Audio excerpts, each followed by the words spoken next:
Welcome and thank you for joining Part 2 of Seyfarth's micro-webinar series, Partnering for Success, a cross-practice series on top legal considerations for government contractors. This installment of the series will focus on anti-discrimination compliance in the face of export control requirements. All participants are in listen-only mode. You are encouraged to submit questions throughout the program through the Q&A section located on the right side of your WebEx window. Any unanswered questions will be followed up by email in the days ahead. For those interested in CLE credit, an attendance verification code will be read during the presentation. Please write this code down. It will not be repeated and is required for CLE credit. Copies of the webinar recording and materials will be distributed to attendees following the presentation. At this time, I'd like to turn the program over to Dawn Lurie. Dawn, you may begin. Thank you. Appreciate you all attending with us. I know that this is a hot topic. My name is Dawn Lurie. I co-chair the firm's immigration compliance specialty team. Basically, my area of specialty relates to Form I-9, E-Verify, government investigations, anti-discrimination matters. We work on electronic I-9 diligence, and we counsel clients in hiring practices that deal with Form I-9. We also work on monitoring, compliance, and audit. So it's really a hodgepodge of focused on compliance. Recently, we've been working a lot of ITAR and deemed export issues, and I'd like to have Erica introduce herself since we've been doing so much on this together. Thanks, Dawn. My name is Erica Bakes. I'm counsel in our government contracts group. My practice marries government contracts with export controls. So I focus on bid protests, compliance, internal investigations on the government contract side, and then on the export control side, I also do compliance and internal investigations. And that is why I have been looped in here with Dawn because and we wanted to have this webinar because we've been discussing this topic quite a bit recently. We've both seen an uptick in enforcement from both export control authorities as well as the Department of Justice when it comes to complying with anti-discrimination laws when hiring for positions that require access to export control information. And I'm sure the attendees on this webinar know earlier this year, DOJ actually issued an employer fact sheet discussing how to avoid immigration-related discrimination when complying with U.S. export controls. So this issue is very timely. It's been impacting a number of our clients. And so I've been working with Dawn on a number of issues, right? I feel like we're BFFs lately. Yes. Thank you, Department of Justice. We appreciate it. Today, as you can see, we're going to be discussing the applicability of U.S. export controls. Erica is going to give us some background. I know, by looking at the attendees, we kind of have a mix of people that focus on the export controls, and we also have people that I work with on the day-to-day on the HR, the legal side, on the immigration compliance side. So it's really a mixed bag, and we kind of want to make sure that everybody has an understanding. We're going to then move into the anti-discrimination areas and then also how to avoid the discrimination issues that IER is focused on. And hopefully we'll have time for a Q&A, but we are going to watch your questions and try to answer them as we go. So bear with us. And if we don't get to it, we'll try to follow up afterwards. All right, next slide. Okay, so let's talk about U.S. export controls. So what we're talking about today are the two primary export control regimes. First, we have the Export Administration Regulations. The EAR is administered by the U.S. Department of Commerce's Bureau of Industry and Security. The items under this jurisdiction are going to include dual-use items, so everything from sensitive sensors and semiconductors down to my stapler. On the flip side, we have the International Traffic in Arms Regulations, the ITAR. The ITAR is administered by the U.S. Department of State's Directorate of Defense Trade Controls. The items on under the jurisdiction of the ITAR are going to be military items, and it's an inclusive list. So in a nutshell, there are a lot of caveats and exceptions, but if you are on what's called the U.S. munitions list, which is the list of items that are subject to the ITAR, then you're subject to the ITAR. If you're not on that list, then almost certainly you'll fall under the jurisdiction of the EAR. Next slide, please. So what items are we talking about? So under the ITAR, the items are referred to as defense articles and related technical data. So that's going to be your physical commodities, tanks, bombs, etc., that are military based, and then the related technical data, including software as well. The ITAR also has jurisdiction over defense services, which are the provision of certain services to foreign persons, including training and things like that, as well as the provision of technical data. Under the EAR, we're talking about items subject to the EAR, and that's a defined term under the EAR. In general, those are going to be items that are located in the United States, as well as certain foreign produced items that are based on U.S. origin technology or U.S. origin software, as well as foreign commodities that incorporate more than a de minimis amount of U.S. technology or U.S. software.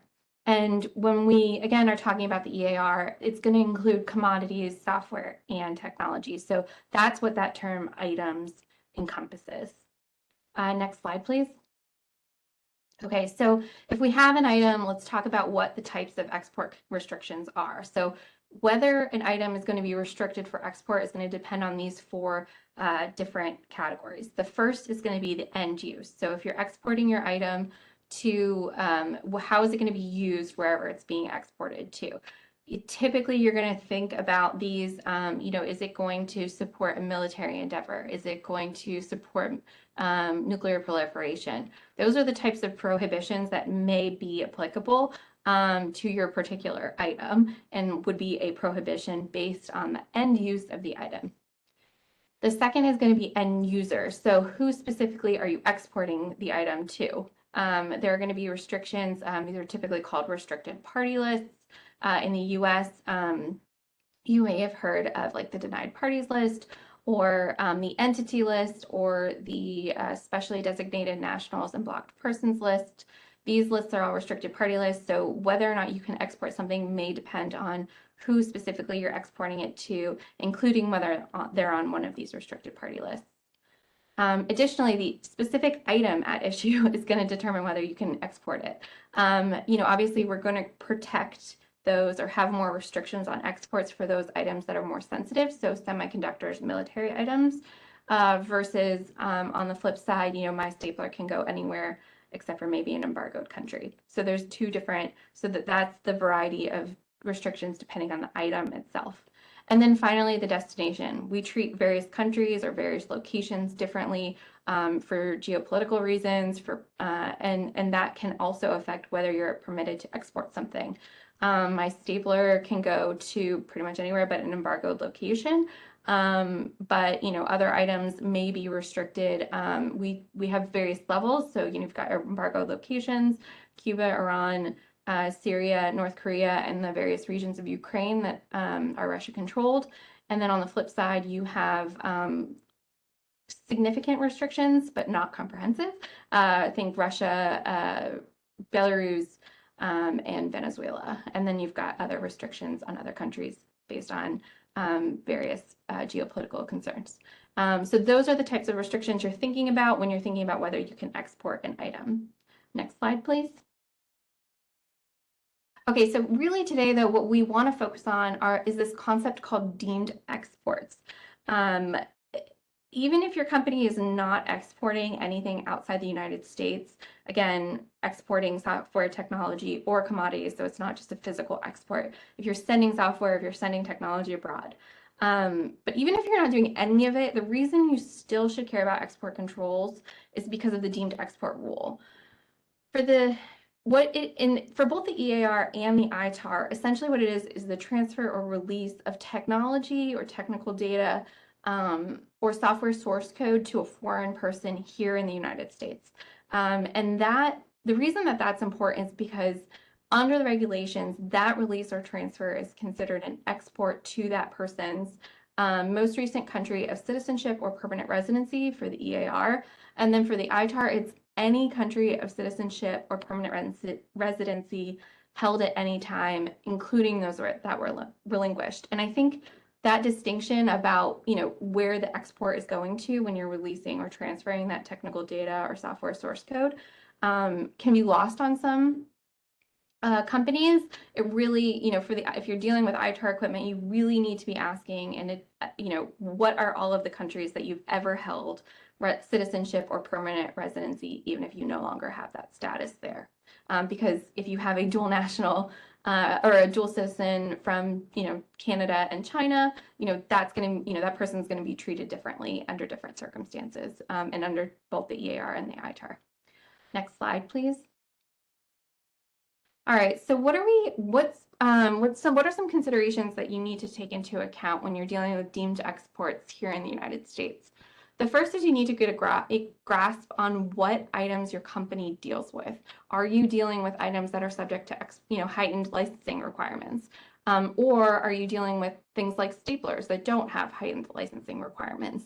Is it that certain employees' jobs require access to export controlled information, like software source code or technology and technical data? Or is it that an employee's job permits them to visually inspect export controlled items such that they could derive technical data from that inspection? That is also considered a deemed export. So do you have an employee who's walking around a manufacturing plant that's manufacturing ITAR defense articles? That would be a consideration. You also need to think about your visitors policy. Who's accessing your facilities? Who's accessing your technical data when they're on site? Who's accessing your manufacturing plant on site? What's their country of citizenship and residency? You also need to think about physically available copies of export controlled information. Can anybody go into a cabinet drawer and pull out export controlled technology or technical data, excuse me? What about how it's stored in the cloud? Does your entire company have access to, cloud storage that includes technical data or software source code that could be controlled under that export regimes? And then finally, who are you sharing your data with? Even if it's in the United States, are you, do you work primarily with a company that you need to provide more information on the specific restrictions? Depends. So there's a lot of considerations that go into deemed exports. Next slide, please. So finally, let's talk about why you should care. I think a lot of companies are like, dismiss export control restrictions because they don't export. But again, it's not really the question. You should care because violations of export controls are a strict liability offense, and knowledge is not required to find liability. And the violations do carry heavy fines through up to over $350,000 per violation for civil liability under the EAR. And the ITAR violations are obviously much more expensive. Other than monetary fines, you also have the loss of use of licenses for export purposes, the loss of export privileges in general, the seizure of goods, and then potentially suspension and debarment, depending on the particular conduct at issue. And if you're making, the enforcement authorities will consider a variety of factors, but where they're focusing their attention is repeated violations of export controls over a number of years. So if you're not staying on top of this and you're violating these restrictions, like I said, the enforcement activities are increasing. GAO has released a report about ensuring that export regimes or export authorities have more views into deemed exports. So it's critical that you get a handle on these types of issues. Next slide, please.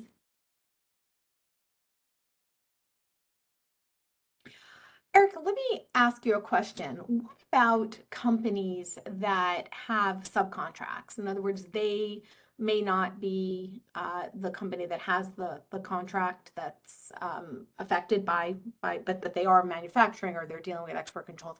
How does that work? I know that comes up a lot. Is it the same? Yeah, I mean, it's a hard question because it's a strict liability issue, but in general, companies should be doing their own diligence to confirm that what they're receiving or what they're providing to their subcontractors whether it constitutes export controlled information that's subject to a licensing requirement. Going to a manufacturer of an item that you're buying and saying, please give me the classification of this item under the export control regime so I can treat it appropriately. That is a fair and valid question, and there is an expectation that manufacturers should know the classification of their products. So it really depends on kind of the very specific company's risk profile when it comes to figuring out, what are we dealing with, and where you can expend your resources on trying to figure out what you're dealing with. But at the end of the day, it really is incumbent upon the person providing the export controlled information and otherwise handling it to make sure that it's distributed appropriately and consistent with restrictions set forth in the export control regimes. Thank you. That makes sense. And I know a lot of our companies have those questions. So it's good to know that they can ask that fair and valid question.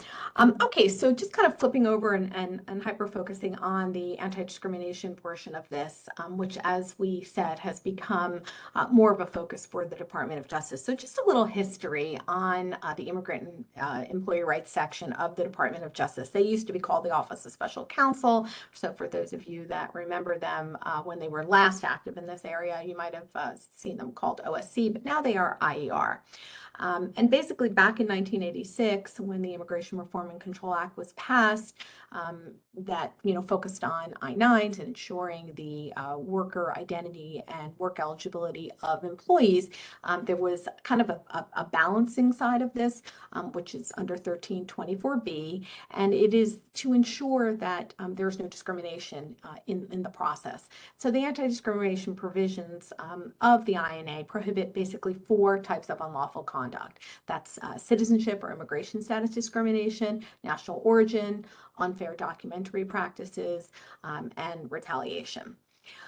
So unfair documentary practices, just to kind of remind everyone what that might be. That's when you're asking for more or different documents than are necessary, and that's very common. If you look at the IER settlement page that they have up on their website, you'll see a lot of their settlements as well as their letters of resolution, and including their interventions when individuals call to kind of complain about an employer have to do with the unfair documentary practices. This is something we definitely want to be careful about.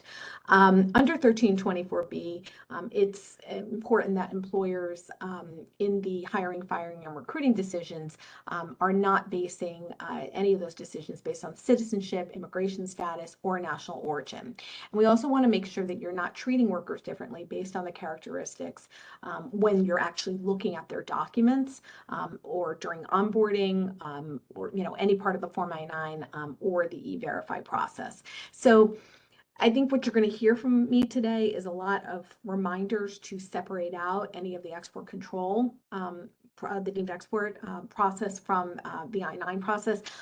That said, I know that sometimes it's hard to do, especially for smaller companies, but it really is important. You're going to hear me talk about it a lot. So basically, what happens with IER, how do they get into your business? They investigate claims based on charges that are filed by individuals who feel that they suffered some sort of discrimination. The other important thing to note, we see this a lot in the ITAR investigations, is they have the ability to initiate an independent investigation. And that can be based on information that they receive during individual charges, those investigations, or information from other governmental agencies, or just a call, a tip or lead from the general public.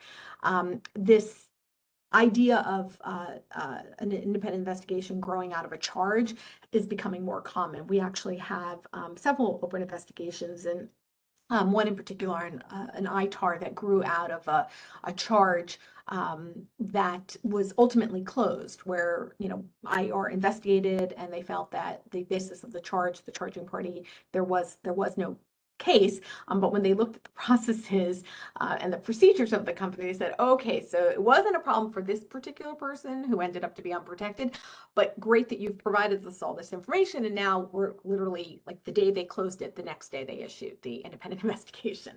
So you need to be careful about that. The other thing that I want to remind employers about is IR has very broad powers. They can request a lot of information. They really can.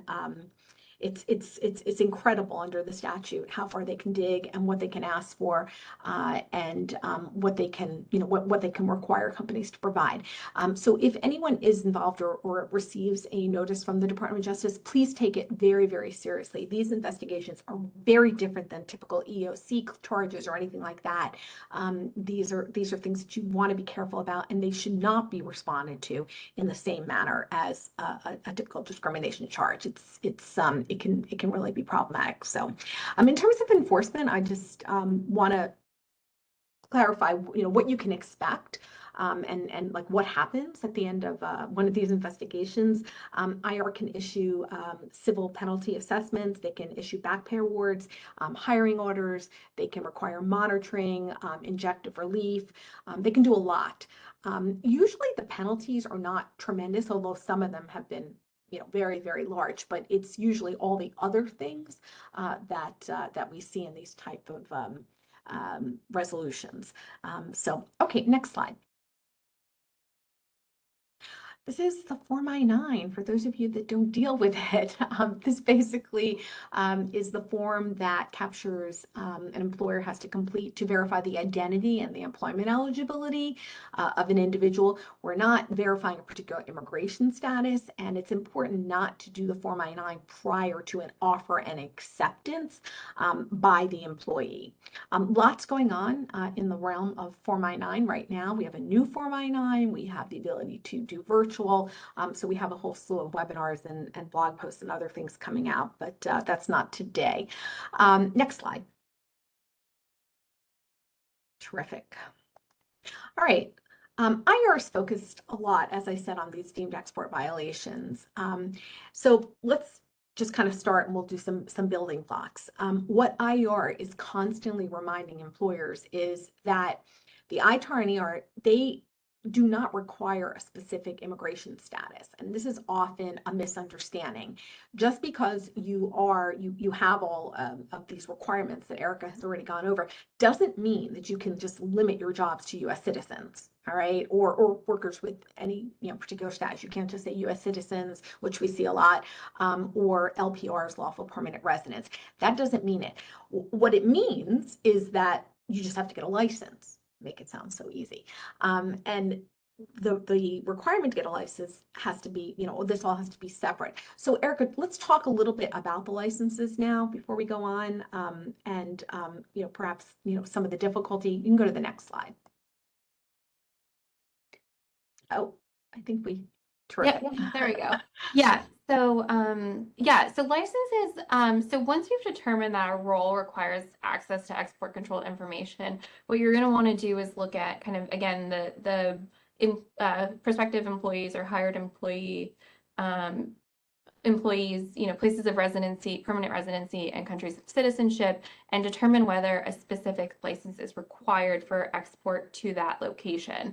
And if it is, and by specific license, I mean there's no applicable general license exceptions, or other exceptions or authorizations that would apply. And a specific license is going to BIS or DDTC and saying, I need a license to otherwise engage in this restricted transaction. So here it would be, I need a license to provide to this employee this export controlled information that would otherwise be prevented. So here you determine whether the role requires access to export controlled information. You determine whether a license is required. If yes, then you need to apply for one.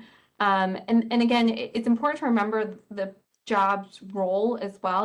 Is it someone who's working in an area that can visually inspect items and derive technical data from that visual inspection, even if they're not working on that particular project. So it really is kind of a fact-intensive analysis, or can be, at least in some circumstances. But the problem, getting a license can be routine, but it also can be pretty onerous if a company is not used to doing it.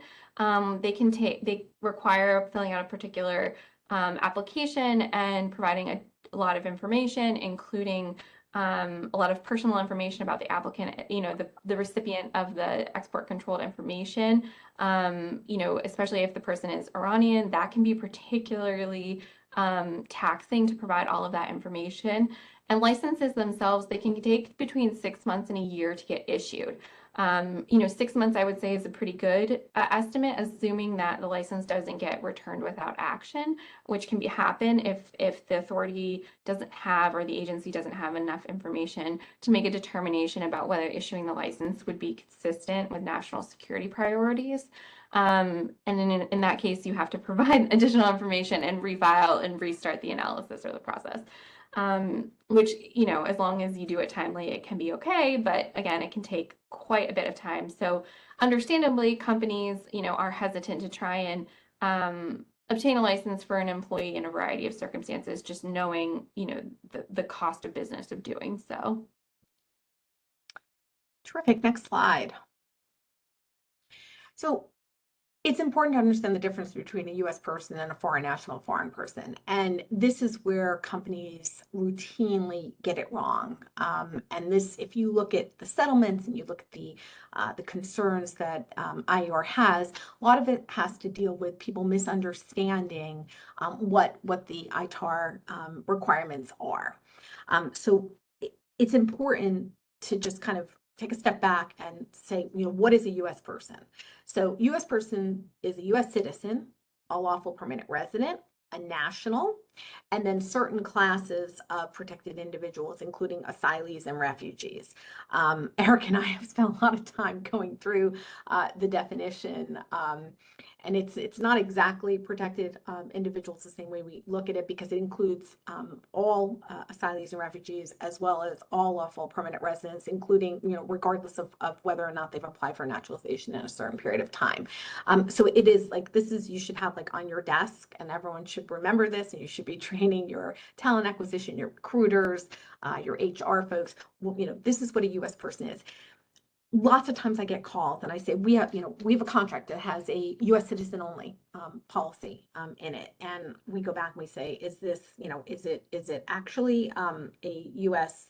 citizen, or is it, is it a U.S. person? So foreign person, Eric, do you want to talk a little bit it's self-explanatory, but is there anything you want to say on the foreign persons? Yeah, a foreign person is basically anyone who's not a U.S. person. So it's quite, it's funny, the regulations, the EAR and the EAR uses the term foreign person. The ITAR uses the term foreign national and foreign person interchangeably in some circumstances. So just as a heads up when you're reading these regulations, they really do mean kind of anybody but a U.S. person. Yeah, so that's going to be your folks on visas, that are here on H-1Bs, that are here on any of the alphabet soup, and that's generally they can also be individuals here on temporary protected status, DACA, all of those folks. Next slide. Let's look at what the definitions. I'm not going to go through these, but I do, want everyone to become, familiar with this. U.S. citizens include naturalized U.S. citizens. For some reason, there seems to be some concern over that, and I know, Erica, we'll talk about this a little bit when we get to the questionnaires. I know it's important for companies to understand or to collect information on other nationalities and things like that. But it is important just to kind of have these definitions and understand what they mean. The biggest problem that we see in this space is refugees and asylees being left out. Folks not understanding that even though on the existing I-9 form, they're the folks that check the alien authorized to work. They're aliens authorized to work, which, by the way, they're going to be called non-citizens on the new form. But there's just like this misunderstanding. So refugees and asylees are protected. They are treated just like a U.S. citizen, just like a green card holder. And it is super important to ensure that they are included and that they're not excluded in any way. All right, we're going to go to the next slide. And we talked a little bit about this. The IER again has, if you haven't taken a look at the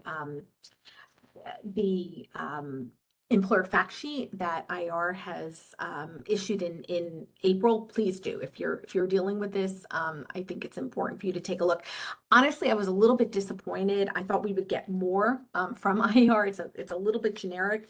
But that said, if you look at some of the settlements and things that are coming out of their office, the cases are still baseline. There's a lot of nuanced questions that a lot of our clients are dealing with, yet the fines and things that we're seeing are because people just excluded, let's say, permanent residents. They all thought it, they had U.S. citizen only policies, or they excluded refugees and asylees, and they weren't based on some of the more nuanced concerns that definitely come up, including what type of jobs can be coded here, and whether or not you can exclude or ensure that or require that everyone at a particular location be a U.S. person, these types of things. But if you haven't looked at it, please do take a look at the employer fact sheet. We can actually send that out afterwards when we send a follow-up. Let's talk about on the next slide the U.S. citizen only policies. Again, we see those, and those are generally coming from contracts that are separate and apart from ITAR EAR.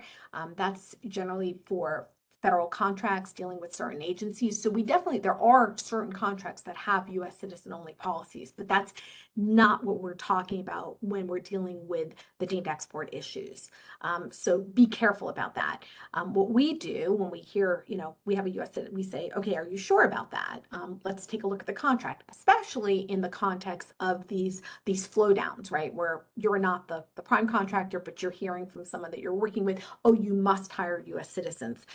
Please, please, please be careful about that. Go back and ask, where is this stemming from? Are you sure it's not, and especially if you're dealing with goods or services that are generally covered under ITAR. Go back and take a look. There's nothing wrong in asking about that, and make sure that's separate, because this is a separate issue. And U.S. citizen only policies, they're allowable, right? It is possible. Generally, we can't do it unless there is an underlying federal, state, or local contract that requires this. All right, next. All right, we're going to get into the meat of this. We're going to talk about job advertisements, because I get a lot of calls from you folks on this. It is fine to put language in the job posting. We'd like to see it, right? I'm going to give you a few examples here of things that are okay. You can certainly read this. We'll send the slides out.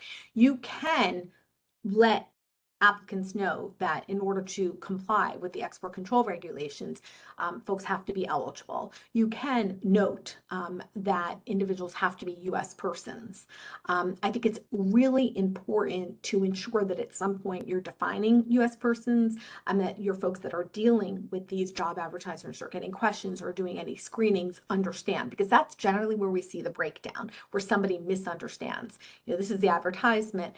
It's particularly important to ensure that asylees and refugees understand that they are qualified, and sometimes this language can be mixed up a bit. I would also tell you to be super careful about using some of the job boards or some of these electronic postings, like where your advertisements are then picked up or placed somewhere else, because some of these things are cannibalized, and you might see something that you didn't put in, like where someone may read this and then there may be a U.S. citizen only checkbox that then is looked at by the potential applicant. So one of the things that we're putting into place in terms of SOPs and best practices is kind of checking on these routinely, because I guarantee, I promise you that DOJ will hold you responsible, not the vendor of the service that posted this. They've made that very, very clear. So be careful about that. Next slide. The next thing, just kind of going in order in terms of the process, would be your applications and your pre-screens. So on the application, it is fine on the immigration side to talk about whether or not somebody needs sponsorship. So some of your companies may sponsor for H's or TNs, temporary workers, non-immigrant visas, or even permanent. That's fine.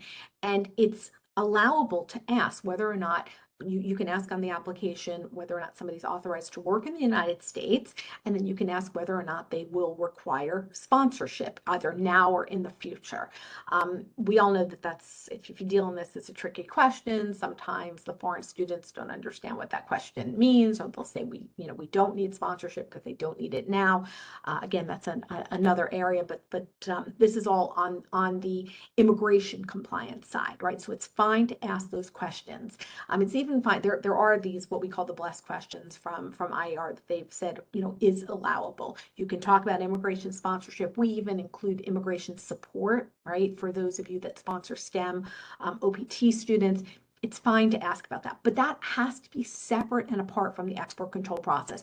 Do not use that question to to discard a potential applicant, okay? Because that is again separate and apart. You want to have separate questions even at this stage.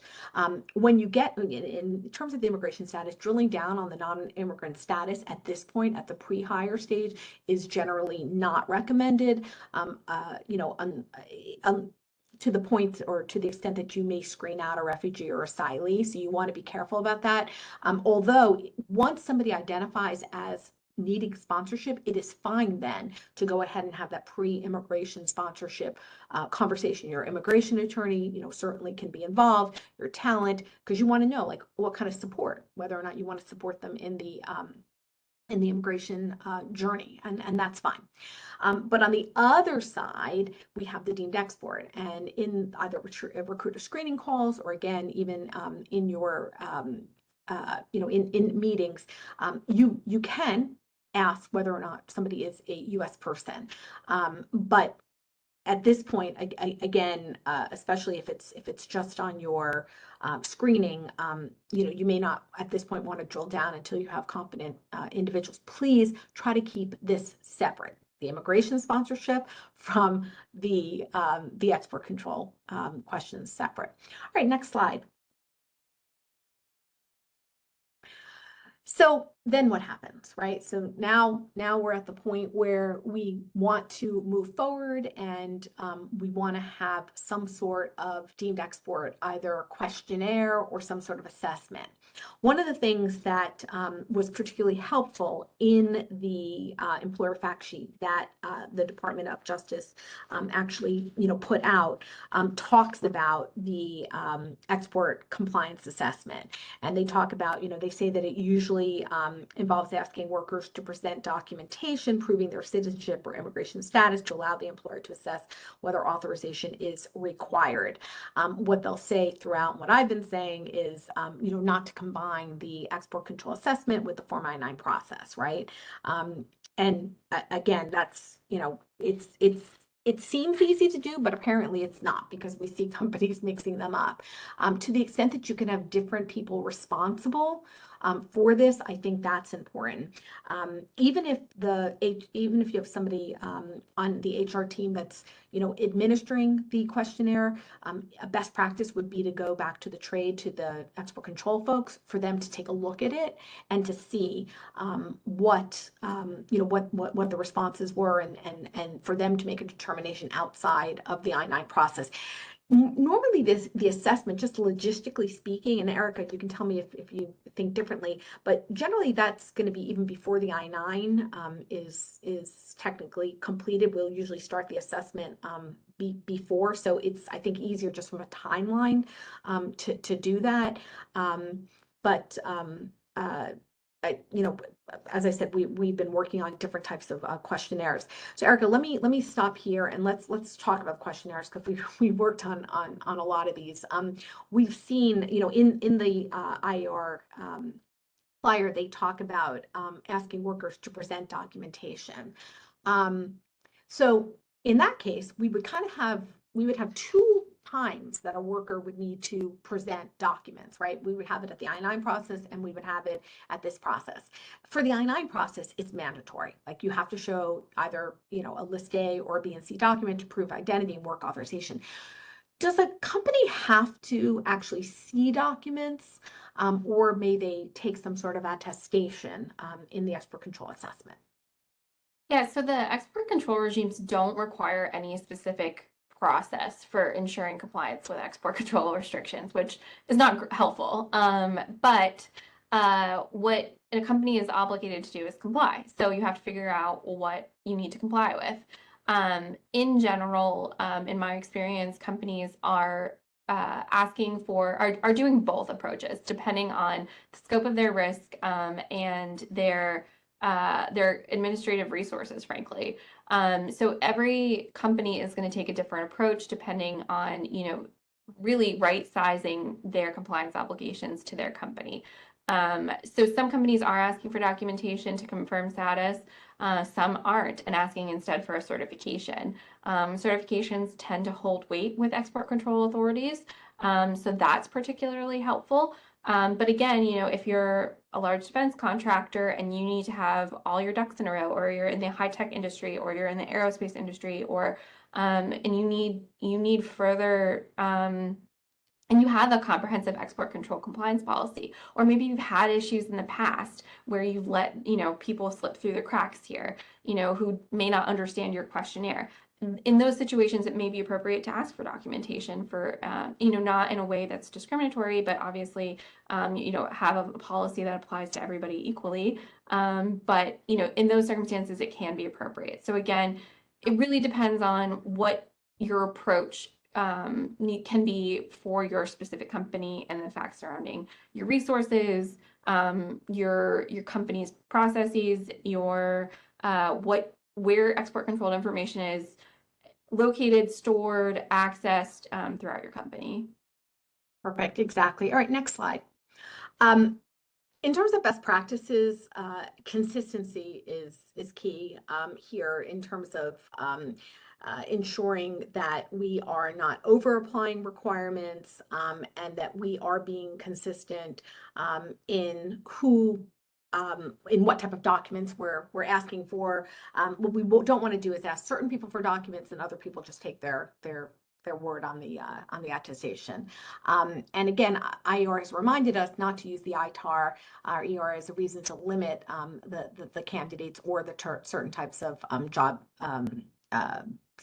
for certain citizenship statuses. Sorry. Hey, Don, I actually think this is a good time to answer that question in the chat. Sure. The question is, what if there is a presumption of denial or similar licensing decision policy for a foreign national or foreign person with a specific citizenship? I think that this is an interesting question. They go on to say, if receiving a license for that citizenship, for example, Iran, is guaranteed to be denied, can an employer decline to hire or interview a candidate for that reason, or does the employer need to attempt the license process and then fail? So it's an interesting question. I would hesitate to say that you're going to be a guaranteed denial. I mean, I've gotten licenses for Iranian employees in a variety of circumstances. So having a presumption of denial license policy is not a silver bullet to saying, okay, we don't have to hire these particular individuals from these particular countries, in my opinion. Again, I will leave the discrimination and the immigration part to Don, but from my perspective, I don't think that you can say that any particular license policy, a presumption of denial license policy, would be a guaranteed denial of a license application. So to me, that's not going to be sufficient. Thanks. All right, next slide. Brooke. Just in terms of additional best practices, in terms of the timing for the assessment, usually, again, that's after we see the job offer, it'll go out, and it doesn't need to go to everyone if you are only working with certain roles. And this is an area like that we have to discuss with our clients. Sometimes we'll hear, oh, everybody in the company has to, is subject to this. And we say, well, why? And that's where assessments have to be done carefully. Is it actually true that, information is out in areas and it's impossible to lock down? I had a case in the aerospace industry years ago where IAR was involved and the company was claiming that everybody had to be, including the cafeteria workers and whatnot. And basically the IAR attorney told me that she just didn't buy it and that she'd be happy to come out to visit the location and to tell them how they can lock down down and how they could change certain things, because she didn't think that it was necessary to include the entire plant. But that said, we've walked through many locations where it is necessary based on the nature of the machinery or whatnot. So these are all assessments that need to be done before we decide, what roles are included or excluded. And again, that's important. Again, separate it out. It's not for I-9 purposes. Next slide. Hey, Don, just before we get to the end real here, quick, I just wanted to give the CLU code. Sure. It's SS9930. Thank Okay. you. All right, and then just in terms of our last reminders, and thank you for indulging us as we're at the 45-minute mark. There's a lot of information. There's recent cases from IER. We saw the General Motors case that came out in April, along with the fact sheet. We also have cases that go back years ago. It's important to take a look at those and see what companies were doing wrong to ensure that you're doing it right. In the recent case, the company was asking for lawful permanent residents to provide unexpired foreign passport as a condition of employment. Sometimes the cases are, again, they're excluding permanent residents altogether. They think that companies think that it's just U.S. citizen only policies.